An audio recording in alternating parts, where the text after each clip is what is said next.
Good afternoon class. इससे पहले वाले लेक्चर में लोहे की क्रांति स्टार्ट कर दिया था। लोहे की क्रांति, लोहे की क्रांति कब आई? उत्तर वैदिक काल में। कब आई लोहे की क्रांति? उत्तर वैदिक काल में। लोहा कब आया? उत्तर वैदिक काल में ही लोहा आया। जब लोहा आया तभी तो आएगी लोहे की क्रांति। समझ में आ रहा है? स्टार्टिंग में जब लोहा ढूंढा गया तब लोहे का प्रयोग किस लिए किया गया? तलवार, भाला, बर्छी, बांका, हसिया, इनके लिए प्रयोग किया गया। 200 साल के बाद प्रयोग किया जाता है। किसके लिए? कृषि के लिए प्रयोग किया जाता है। जब लोहा आया, ध्यान से सुनना, जब लोहा आया तो उसके बाद ये भारत है। भारत में इस साइड में ज्यादा वर्षा होती नहीं होती, इस साइड में ज्यादा वर्षा होती। समझ में आ रहा है? इस साइड में भी ज्यादा ही वर्षा होती, इधर भी ज्यादा वर्षा होती। समझ में आ रहा नहीं आ रहा? सारी सभ्यता जितनी भी बताई, सिंधु घाटी सभ्यता, पैलियोलिथिक एज, जितनी भी एज बताई वो सब कहां पे बसी थी? इस साइड में बसी। इस साइड में बताया नहीं बताया? क्योंकि इस साइड में वर्षा कम होती। वर्षा क्या होती? कम होती। जब कम वर्षा होगी तो पेड़ पौधे भी कम होंगे, नहीं होंगे? पेड़ पौधे कम होंगे। समझ में आ रहा? स्थल ज्यादा होगा। स्थल पे रहना सही है कि पेड़ पौधों के बीच में रहना सही है? स्थल पे रहना सही है जहाँ पे समतल जमीन हो। समझ में आ रहा है? तो मजबूरी थी इधर रहने की। समझ में आ रहा है? इधर मजबूरी थी रहने को, क्योंकि इनके पास तब क्या था? कांसा था और तांबा था। कांसे और तांबे से बड़े बड़े पेड़ क्या काटे जा सकते हैं? नहीं काटे जा सकते। अब क्या आ गया उत्तर वैदिक काल में? लोहा आ गया, नहीं आ गया? जब लोहा आया तो इस साइड में जो पेड़ है, इस साइड में ज्यादा से ज्यादा जो पेड़ है, ये कौन सा साइड है भारत का? उत्तर पूर्वी साइड है, नहीं है? उत्तर पूर्वी साइड में ज्यादा पेड़ पौधे सघन थे। बहुत ज्यादा सघन जब होते तो उनको कहते हैं कि पेड़ पौधे कंपटीशन में। कंपटीशन का मतलब एक छोटा वाला भी सनलाइट के लिए प्रयास कर रहा, सनलाइट लेने के लिए, बड़ा वाला भी प्रयास कर रहा है, इससे बड़ा वाला भी प्रयास कर रहा है। इसलिए ये पेड़ कैसे थे? कंपटीशन में थे। कंपटीशन वाले पेड़ तांबे और कॉपर से, तांबे से, कांसे से काटना पॉसिबल था। तांबा और कांसा लचीला होता है। लचीले धातु से ये बड़े बड़े पेड़ जो इतने सघन है, काटना आसान नहीं है। अब क्या आ गया है? अब आया लोहा। किस काल में? उत्तर वैदिक काल में। जब लोहा आ गया तब काटना आसान है। अब ये सब इधर से कटते जाएंगे, नहीं जाएंगे? समझ में आ रहा है? इतना क्लियर हुआ? ऋग्वैदिक काल में राजा भरत की लड़ाई 10 राजाओं से हुई थी। भरत राजा की लड़ाई 10 राजाओं से हुई थी। उसको क्या कहते थे? 10 राग की युद्ध। समझ में आया? 10 राग की युद्ध किसने जीता था? राजा भरत ने जीता था। समझ में आया? उत्तर वैदिक काल में, ध्यान से सुनना, उत्तर वैदिक काल में राजा भरत और एक क्षेत्र होता था, एक जन होता था जिसका नाम था पुरु। भरत और पुरु मिलके बनाएंगे कुरु। समझ में आ रहा है? क्या बनाएंगे? कुरु बनाएंगे। और यही होगी लड़ाई कुरुक्षेत्र की यहाँ पे। और ये लड़ाई लोहे से होगी, लोहे वाली तलवारों से लड़ाई होगी। जबकि 10 राग युद्ध में जो लड़ाई हुई थी वो किससे हुई थी? तांबे की तलवारों से हुई थी। समझ में आ रहा? तांबे की तलवार ज्यादा लचीली होती है और लोहे की तलवार ज्यादा कठोर होती। समझ में आया? कितने जन, कई सारे जन थे, उसमें ही एक जन था क्या? भरत जन। जन और जनपद पढ़ाया था। जन के बाद जनपद आएंगे, इसके बाद अभी उत्तर वैदिक काल के बाद महाजनपद आएगा, 16 महाजनपद। समझ में आ रहा है? कौन सा जन था? जन नंबर 1 भरत, प्लस एक और कौन सा होगा? पुरु। समझ में आया? पुरु। भरत और पुरु दोनों मिलके एक जन बनाएंगे, उसका नाम होगा कुरु। समझ में आ रहा? क्या नाम होगा? कुरु होगा। उसके बाद एक क्रीवी जन था, क्रीवी जन, और एक जन का नाम था तुर्वस। क्रीवी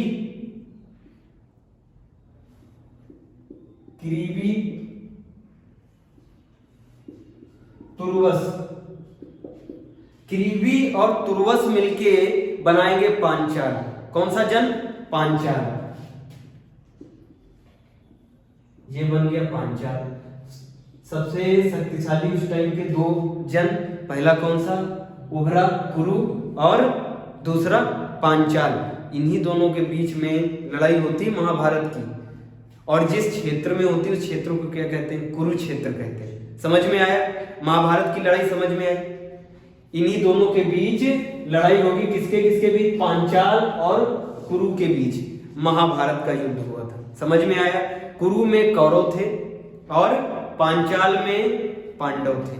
पांडव की सेना में कौन था प्रमुख, कृष्ण, और लड़ कौन रहा था, अर्जुन लड़ रहे थे, और कुरु में दुर्योधन मुख्य थे। समझ में आया, इतना क्लियर है। अब हेडिंग डालो, ये जितने भी जन हैं, जितने भी जनपद हैं, उस टाइम के राजा को क्या कहा जाता था, ध्यान से सुनना। ये भारत बनाया, भारत की मैप में देखना।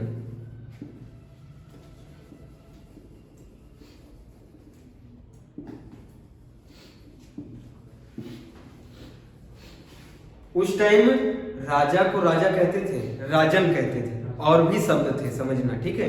जो ऊपर की तरफ होते थे, जो इस साइड में राजा बनता था, उत्तर की तरफ, जो उत्तर की तरफ राजा बनता था उसको कहते थे, राजा नहीं कहते थे, उसको विराट कहते थे। क्या कहते थे, विराट।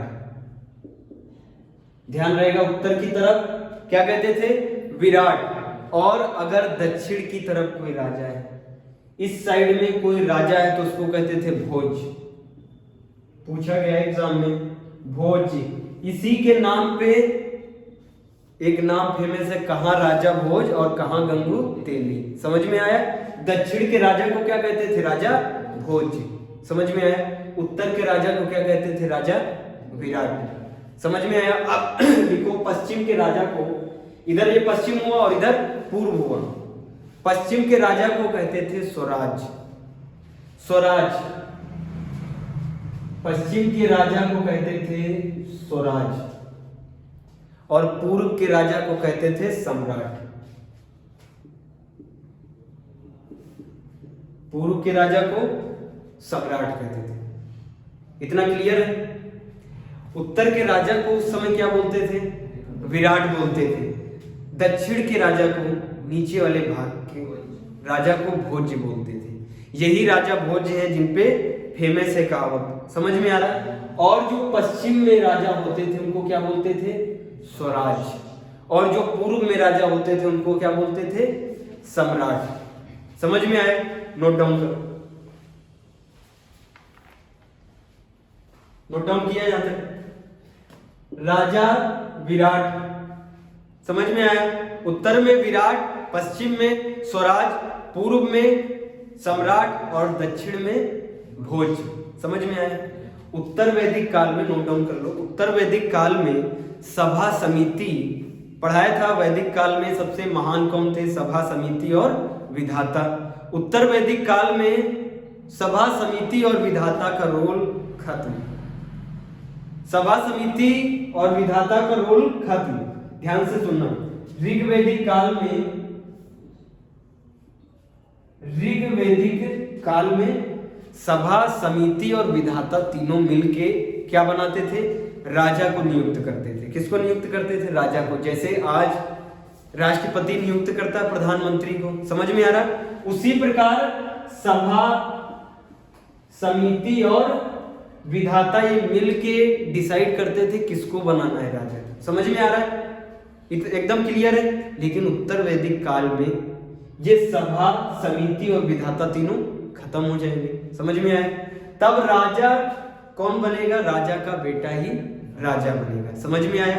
अब जो वर्ण व्यवस्था है वो कैसी हो जाएगी, जन्म आधारित। पहले कैसी थी ऋग्वैदिक काल में, कर्म आधारित थी। अब कैसी हो जाएगी, जन्म आधारित। राजा को ऋग्वैदिक काल में नियुक्त कौन करता था, सभा समिति और विधाता। समझ में आ रहा है। सभा समिति और विधाता जब नियुक्त करते थे उसके बाद राजा को दान दिया जाता था, स्वैच्छिक दान। अपनी इच्छा से जो कर देते थे उसको क्या कहते थे, बलि। क्या बोलते थे, बलि बोलते थे।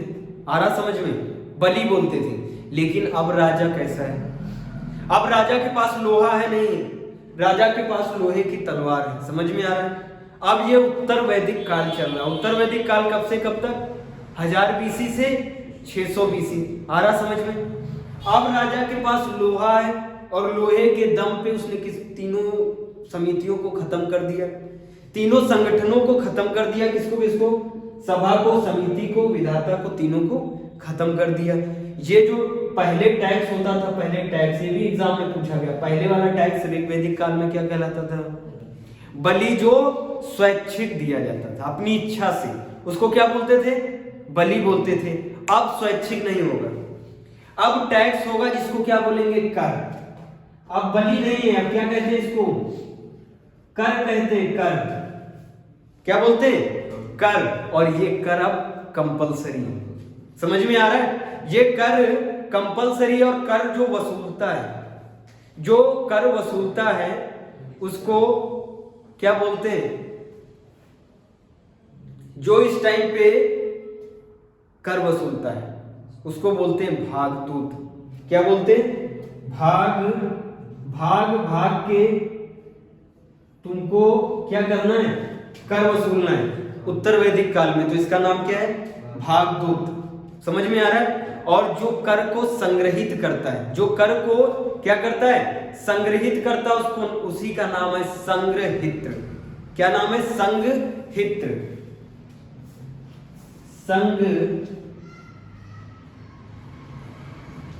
अब टैक्स कैसा है? कंपलसरी है टैक्स। टैक्स वसूलने के लिए एक ऑफिसर है। टैक्स वसूलने के लिए कौन है? ऑफिसर है, जिस ऑफिसर को क्या कहते हैं? भागदूत। और वो ऑफिसर टैक्स लाके किसको देता है? संघहित्र को। संघहित्र क्या करता है? कलेक्ट करता है पैसे को, और एक तिजोरी होगी या कुछ भी होगा, पैसा दिया जाए। पैसा तो इस टाइम नहीं चलता था, समझ में आ रहा है? क्या दिया जाता होगा? कृषि में जो उत्पादन हुआ है, चावल मुख्य फसल थी इस टाइम की, चावल, जौ, गेहूं, ये सब कलेक्ट कौन करता था? भागदूत। और लाके किसको देता था? संघहित्र को। समझ में आ रहा है? इसी प्रकार कई सारे ऑफिसर बनाए गए, जैसे ये 2 ऑफिसर बनाए गए, वैसे ही कई सारे ऑफिसर बनाए गए। किस लिए? प्रशासन को चलाने के लिए।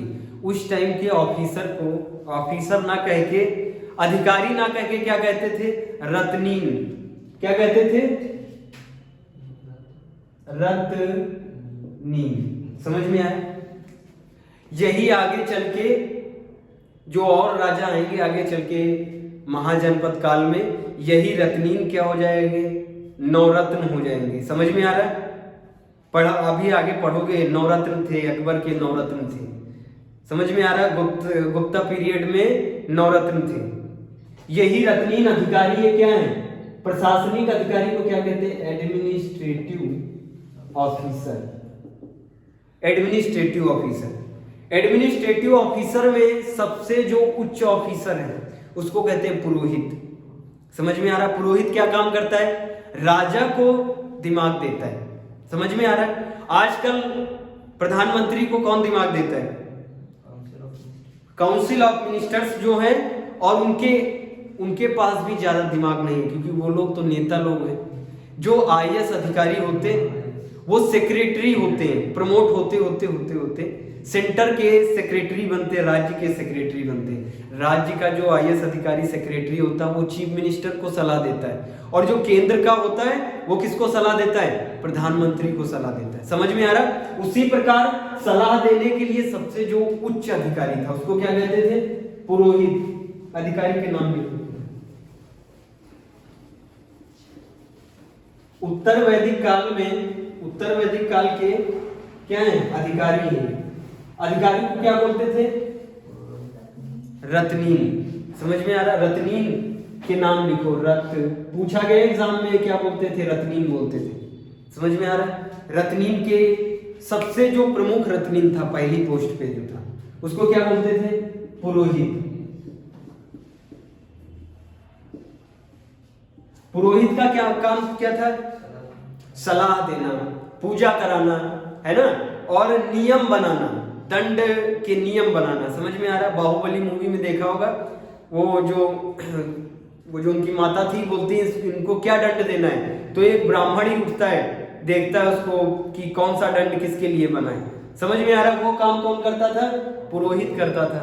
सलाह देता था, दिमाग देता था। नियम कानून कौन बनाता था? नियम कानून बनाता था। समझ में आ रहा है? दूसरी जो रत्नीन की पोस्ट पे था वो था सेनानी। सेनानी सेनानी प्रमुख होता था सेना का। सेना का रख रखाव, कैसे उसमें ऑफिसर भर्ती कराने, कैसे लोगों को एंट्री करानी, कौन से घोड़े लाने। समझ में आ रहा है? उसके बाद जो दूसरी थी पोस्ट वो थी ग्रामीण की। तीसरी पोस्ट, तीसरी किसकी थी? ग्रामीण की। ये ग्रामीण वैसा ही था जैसे आज केंद्र में सबसे ज्यादा शक्तिशाली भारत में केंद्र होता है और उसके बाद राज्य होता है। राज्य में सबसे प्रमुख कौन होता है? Chief minister. उसी प्रकार जो छोटे छोटे क्षेत्र बचे थे उनके कौन क्या बनाए जाते थे? ग्रामीण बनाए जाते थे। समझ में आ रहा है? उसके बाद लिखो चौथा सुत। चौथी पोस्ट थी सुत की। सुत का काम था रथ सेना का प्रमुख। जो रथ होते थे, रथ से ही तो उत्तर वैदिक काल में महाभारत रथ पे सवार थे कर्ण और रथी पे सामने सवार थे अर्जुन। रथ का प्रमुख, रथ सेना का प्रमुख क्या बोलते थे? सुत। फिर आ गया पांचवें पे भागदूत। भागदूत नहीं है, भागदूत है। भागदूत, इसका काम क्या था? भाग भाग के टैक्स कलेक्ट करना, कर वसूली करना। कर वसूली का कार्य था किसका? भागदूत का। ये जब कर वसूल करके लाएगा, एकत्रित करेगा, उसके बाद देगा किसको? संघहित्र को देगा। बस छठी पोस्ट है संघहित्र की।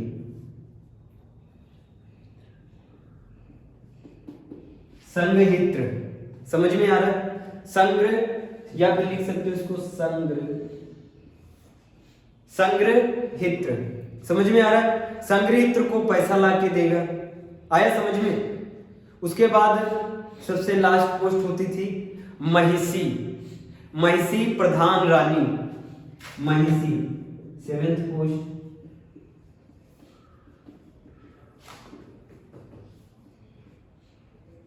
प्रधान रानी।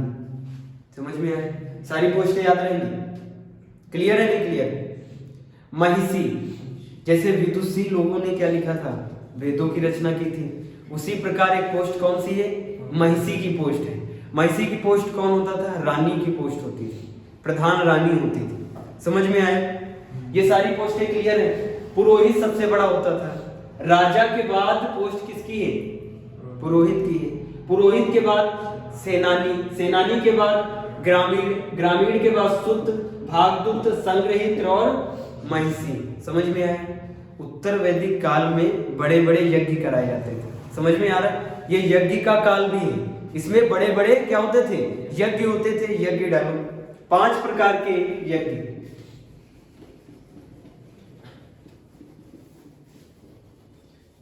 पांच प्रकार के यज्ञ होते थे। मेन 5 प्रकार के होते थे, वरना यज्ञ तो बहुत प्रकार के होते हैं आज भी। इस टाइम पे मुख्य 5 प्रकार के यज्ञ होते थे। 5 प्रकार के यज्ञ होते थे। पहला यज्ञ डालो, राजस्य यज्ञ।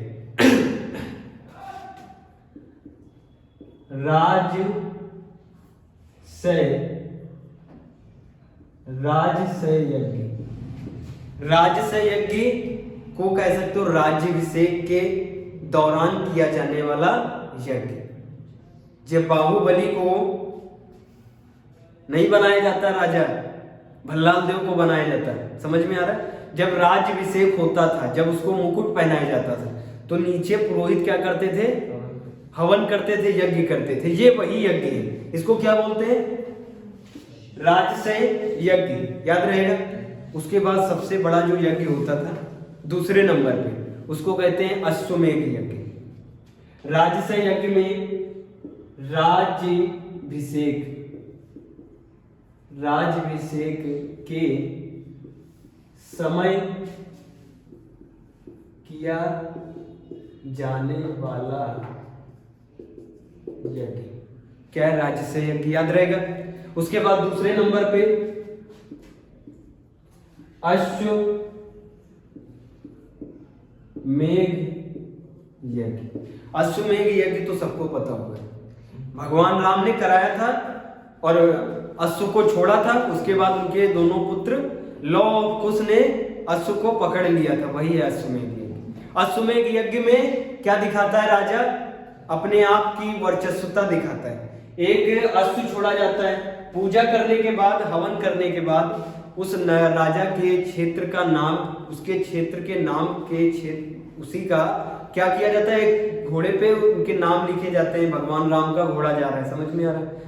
और वो जहां जहां जाता है उसको अगर किसी ने रोक लिया, मान लो किसी ने रोक लिया, तो उसको युद्ध करना पड़ेगा। किससे? जिसका घोड़ा छोड़ा गया। और वो जिस जिस क्षेत्र से चला जाएगा, जिसने जिसने नहीं रोका, तो ये समझा जाता वो किसके अधीन है?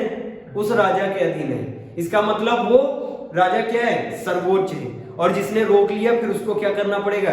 युद्ध करना पड़ेगा। उसी को क्या कहते हैं? अश्वमेध यज्ञ। ये बहुत प्रचलित था, कब? उत्तर वैदिक काल में। समझ में आ रहा है? फिर लिखो वाजपेय यज्ञ पूछा गया। वाजपेय यज्ञ तीसरे नंबर पे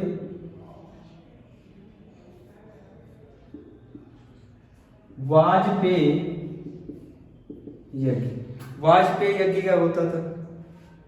राजाओं की रथ दौड़।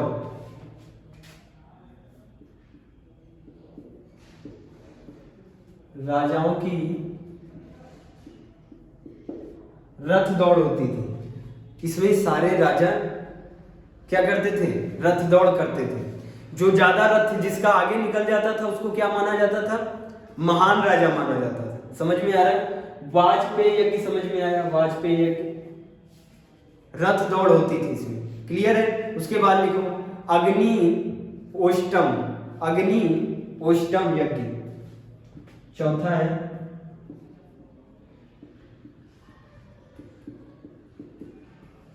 अग्निओष्टम यज्ञ।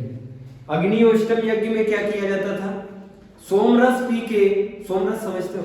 दारू है ना? दारू पी के, सोमरस पी के क्या किया जाता? पशु बलि दी जाती थी। सोमरस पी के जो ज्यादा पशु बलि देगा वो यज्ञ में और ज्यादा आगे माना जाएगा। सोमरस पी के पशु बलि दिया जाता था। लिख लो, सोमरस पी के पशु बलि दिया जाता था। समझ में आ रहा? लास्ट यज्ञ लिखो पुरुष मेघ यज्ञ। पुरुष मेघ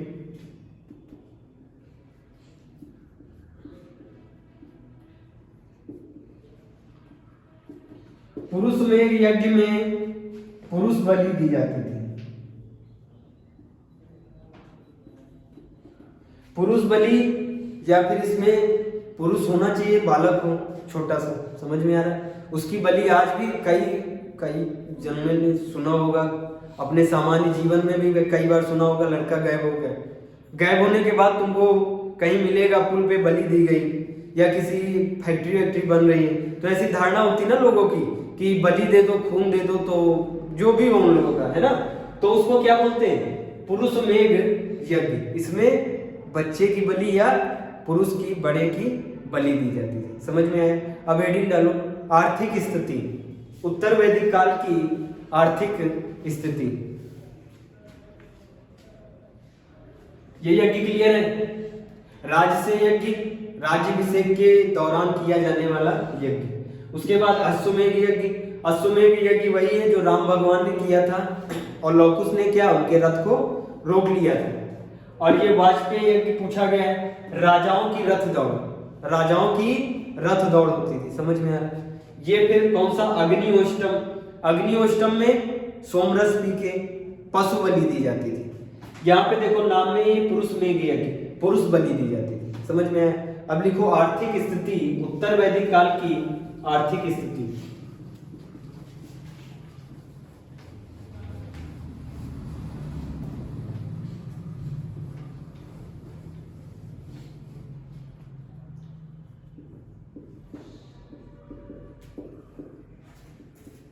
उत्तर वैदिक काल की आर्थिक स्थिति। लिखो, उत्तर वैदिक काल में आर्थिक स्थिति मजबूत थी किससे? ऋग्वैदिक काल से। कैसे मजबूत हो गई? क्या आ गया भाई? इसमें लोहा आ गया, लोहे से कृषि होने लगी। जब लोहे से कृषि होगी, समझना भाई, कांसे से अगर कृषि होती तो कांसा कैसा होता? लचीला होता है कांसा, तो उतना ज्यादा क्या वो कृषि प्रधान हो पाएगा क्षेत्र। कांसे से अगर कृषि की जाए तो उतना ज्यादा विकसित कृषि नहीं होगी। यहां पे क्या आ गया? लोहा आ गया। अब लोहे से कृषि होगी। जब लोहे से कृषि होगी तो बताओ कृषि अच्छी होगी कि खराब होगी? अच्छी कृषि होगी। समझ में आ रहा है? अरे कोई पत्थर फंस गया, पत्थर है, कोई कुछ भी फंस गया, वो लोहे से फटाक से क्या होगा? निकल जाएगा। समझ में आ रहा है? जब कृषि अच्छी होगी तो लोग बताओ स्थायी रहेंगे या खाना बदोश होंगे? बड़े बड़े फार्म को जोत रहे हैं, 200-200 300-300 बीघे खेती कर रहे हैं। समझ में आ रहा है? 300-300 बीघे खेती जो कर रहा है, लोहे के औजार से कर रहा है, अच्छी कृषि हो रही, तो बताओ वो 300 बीघे छोड़ के कहीं और जाएगा? नहीं जाएगा, वहीं पे बस जाएगा। जब वहीं पे बस जाएगा तो बताओ कैसा जीवन होगा? स्थायी जीवन होगा। जबकि ऋग्वैदिक काल में कैसा जीवन था? खाना बदोश जीवन था, आंखें टक जीवन था। कब? ऋग्वैदिक काल में। पूछा जाता है ऋग्वैदिक काल में खाना बदोश, अब कैसा जीवन आ गया? स्थायी जीवन। ध्यान से सुनना, जब स्थायी, देखो यहाँ पे, वहां जो ऋग्वैदिक काल था वहां पे पशुपालन मुख्य था। जीवन निर्वाह के लिए क्या मुख्य था? पशुपालन मुख्य था। अब यहाँ पे जीवन निर्वाह के लिए क्या मुख्य है? कृषि मुख्य है। समझ में आ रहा है? जब बड़ी कृषि करेंगे तो लोग वहीं पे स्थायी बसेंगे, नहीं बसेंगे। जब स्थायी बसेंगे तो पड़ोसी भी बसेगा। जब बस जाओगे तो कोई पड़ोसी भी तो बसेगा। जब पड़ोसी बसेगा तो लड़ाई मार होगी, नहीं होगी? यहाँ पे ऋग्वैदिक काल से ज्यादा लड़ाई होगी, नहीं होगी? स्थायी जीवन हुआ, ज्यादा लड़ाई का आरंभ। इनके में 1 क्विंटल गेहूं निकला, दूसरे में 1.5 क्विंटल निकल आया, उससे जलन के मारे लड़ाई हो रही। समझ में आ रहा है? स्थायी जीवन आ गया। कृषि आधारित अर्थव्यवस्था हो गई। प्रमुख फसल जो थी, जो सबसे ज्यादा ये लोग खेती करते थे, वो चावल की खेती करते थे। इस फार्म में सबसे ज्यादा क्या बोया जाएगा? चावल। चावल को उस समय चावल नहीं कहते थे, क्या कहते थे? ये पूछा गया एग्जाम में। उत्तर वैदिक काल में चावल को क्या कहते थे? ब्रीही। क्या कहते थे? ब्रीही। याद रखना, ये एग्जाम में पूछा गया है। समझ में आ रहा है? ब्रीही। तंदूल तो बहुत कम आता है, फिर भी याद रख लो कि ब्रीही भी बोलते थे और तंदूल किसको बोलते थे? चावल को। कब? उत्तर वैदिक काल में। ऋग्वैदिक काल में सबसे प्रमुख फसल कौन सी थी? ऋग्वैदिक काल में सबसे प्रमुख फसल कौन सी थी? जौ। जौ को क्या बोलते थे? जौ। और यहाँ पे प्रमुख फसल चावल क्या बोलते हैं? ब्रीही या तंदूल। समझ में आ रहा है? चावल का सर्वप्रथम उल्लेख यजुर्वेद में। कहां पे है? यजुर्वेद में। इसी ब्रीही कई बार उल्लेख है किसमें? यजुर्वेद में। ध्यान से सुनना, यजुर्वेद में क्या है? सबसे पहले उल्लेख चावल का, मतलब ब्रीही का उल्लेख, तंदूल का उल्लेख सबसे पहले कहां पे है? यजुर्वेद में। लेकिन स्पष्ट उल्लेख, कायदे से उल्लेख है कि बात जो बताई गई चावल के बारे में, पूर्ण उल्लेख, पूर्ण व्याख्या किसमें है? अथर्ववेद में। पूर्ण व्याख्या ब्रीही की, पूर्ण व्याख्या किसमें? अथर्ववेद में। अथर्ववेद, नोट डाउन करो। आज जिसे हम मापते हैं उसको क्या कहते हैं? बांट कहते हैं। क्या कहते बोलते हैं? बांट बोलते हैं। समझ में आ रहा है?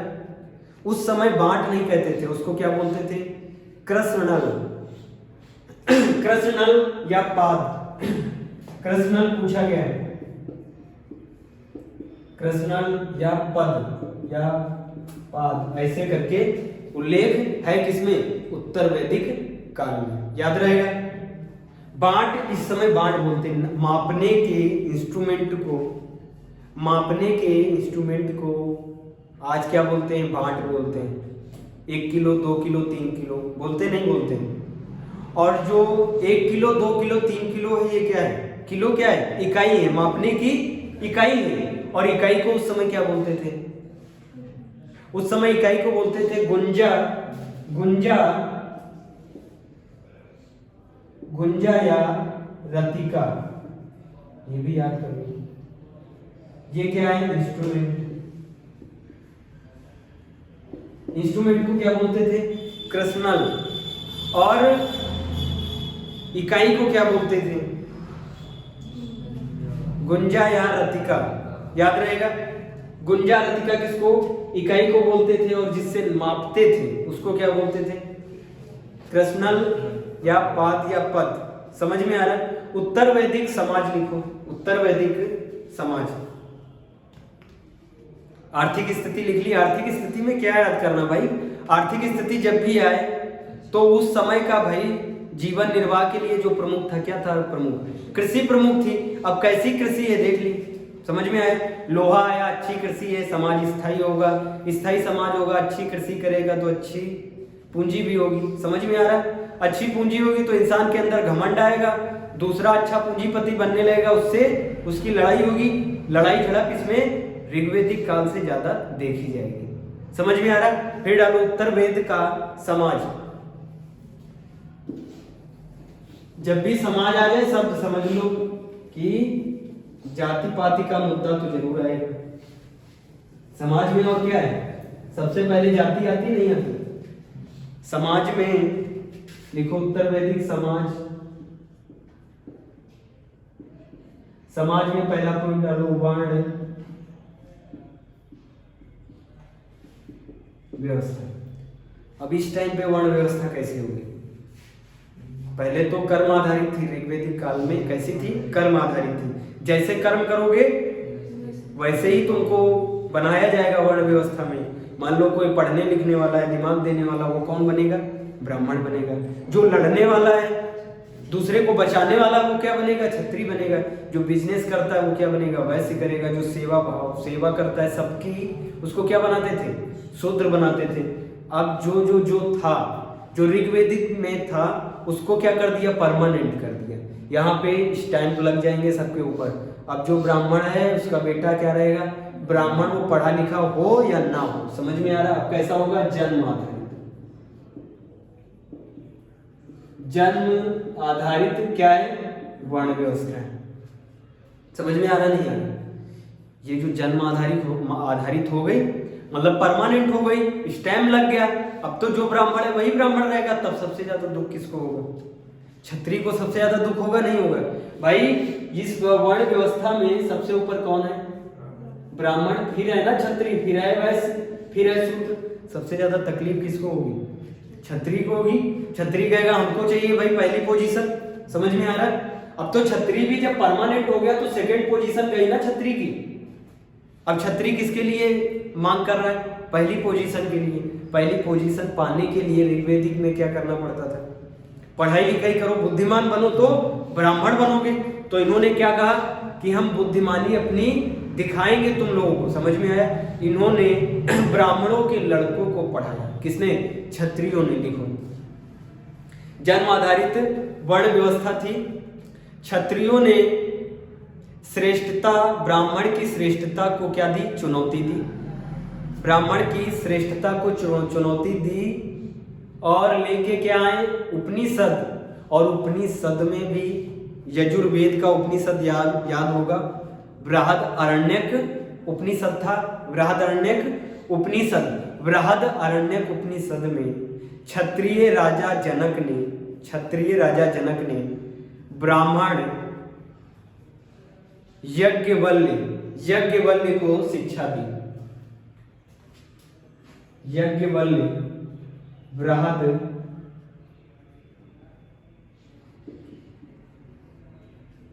बृहदारण्यक में राजा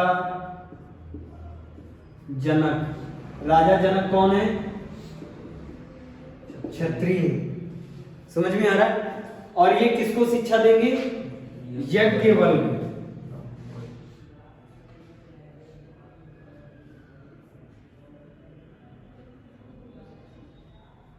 यज्ञवल्क्य को शिक्षा देंगे। और ये यज्ञवल्क्य बच्चा कौन है? ब्राह्मण है। समझ में आ रहा है? शिक्षा देने वाला कौन था ऋग्वैदिक काल में? ब्राह्मण था, जो शिक्षा देता था। क्षत्रिय लड़ाई करता था, लेकिन यहाँ पे उन्होंने चुनौती किसको दे रहे हैं? ब्राह्मण को, कि देखो तुम ही शिक्षा नहीं दे सकते हो, हम भी शिक्षा दे सकते हैं। और किसको शिक्षा दे रहे हैं? एक ब्राह्मण को। ब्राह्मण का लड़का था यज्ञवल्क्य। और जनक, ये राजा वो जनक नहीं है, भगवान राम के पिताजी नहीं है, ये राजा जनक दूसरे हैं। समझ में आ रहा है? राजा जनक क्या है? क्षत्रिय है। किसको दे रहे हैं? यज्ञवल्क्य को शिक्षा दे रहे हैं। यज्ञवल्क्य कौन है? ब्राह्मण है। और ये किसमें लिखा है? बृहदारण्यक उपनिषद। आया समझ में? दूसरा डालो, छांदोग्य उपनिषद में पांचाल नरेश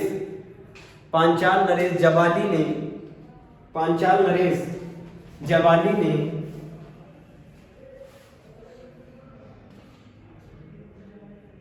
उदालक आरुणि को शिक्षा दी। समझ में आ रहा है? छांदोग्य उपनिषद पढ़ाया था। छांदोग्य उपनिषद में लिखा है पांचाल नरेश ने किसको शिक्षा दी? उदालक आरुणि को।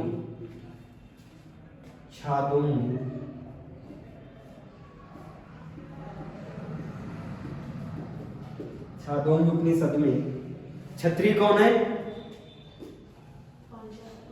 जबाली। पांचाल नरेश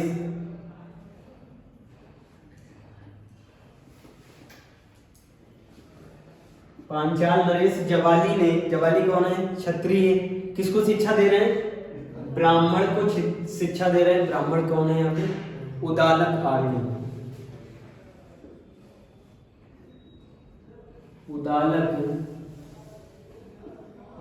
है, ब्राह्मण बालक है। और ये जबाली कौन है? क्षत्रिय। समझ में आ रहा है? तो ये चुनौती दे रहे हैं, ये कह रहे हैं हम वो कर सकते हैं जो ब्राह्मण करता है। तो हमको भी कौन सी पोस्ट चाहिए? पहली पोस्ट चाहिए। हमको पहली पोस्ट पे रखा जाए। हम तो दो काम करते हैं, हम तो बुद्धिमान भी हैं, शिक्षा भी दे रहे हैं और लड़ाई भी करते हैं। समझ में आ रहा है? तो हमको पहली पोस्ट मिलेगी, इनको नहीं मिलेगी। इसी पोस्ट के चक्कर में लड़ते लड़ते धीरे धीरे यही क्षत्रिय क्या हो जाएंगे? ये कौन सा नया धर्म लाएंगे?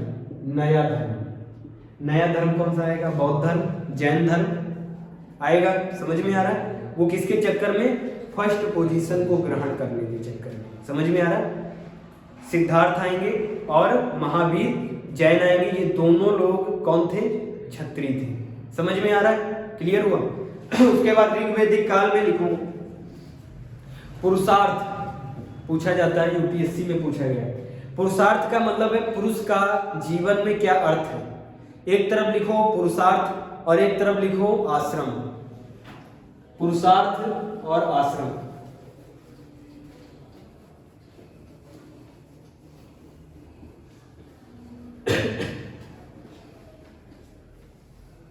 उत्तर वैदिक काल में एक तरफ लिखो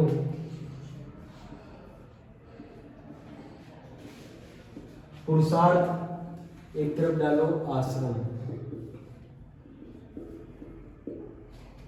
पुरुषार्थ का मतलब है पुरुष के जीवन में क्या अर्थ है, पुरुष का क्या अर्थ है जिंदगी में। पहला जो अर्थ है वो है धर्म। पहला क्या है? धर्म। ये जो धर्म है इसी को कहते हैं आधारभूत पुरुषार्थ। पूछा गया पहला जो जिंदगी का अर्थ है वो क्या है? धर्म। पूछा गया पुरुषार्थ में प्रथम कौन है? धर्म। समझ में आ रहा है? धर्म ही क्या है? जिंदगी का आधार है। समझ में आया? दूसरा डालो आर्य,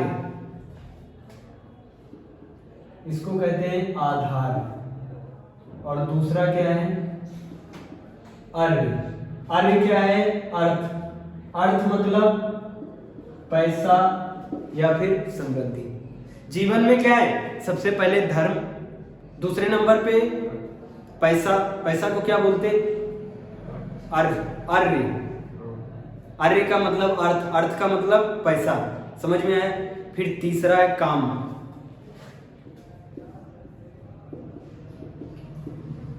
समझ में आया।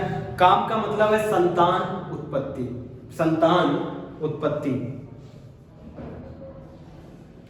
लिख लो, संतान उत्पत्ति। संतान उत्पत्ति किसमें है, पुरुषार्थ के काम में संतान उत्पत्ति। पैसे का मामला, समृद्धि का मामला, पैसे वाला मामला किसमें, अर्य में है। जो आधार है पुरुषार्थ का, पुरुषार्थ का ही जो आधार है उसको क्या बोलते, धर्म बोलते। समझ में आया, पुरुषार्थ याद रहेगा। लास्ट जो पुरुषार्थ है, पुरुष का अर्थ है, जीवन का जो अर्थ है लास्ट है मोक्ष। क्या है, मोक्ष, लास्ट है मोक्ष। मोक्ष का मतलब है मोक्ष प्राप्ति, क्या कहते हैं इसको, मोक्ष प्राप्ति, और इसी को कहते हैं परम पुरुषार्थ, स्टार लगा लो। मोक्ष को ही क्या कहते हैं, परम पुरुषार्थ। आधार पुरुषार्थ धर्म और परम पुरुषार्थ मोक्ष। समझ में आया, यहां तक नोट डाउन कर लो। कल वाली क्लास में आश्रम पढ़ाएंगे, आश्रम में ब्रह्मचर्य, गृहस्थ आश्रम, वानप्रस्थ और संन्यास। समझ में आया, ये नोट डाउन।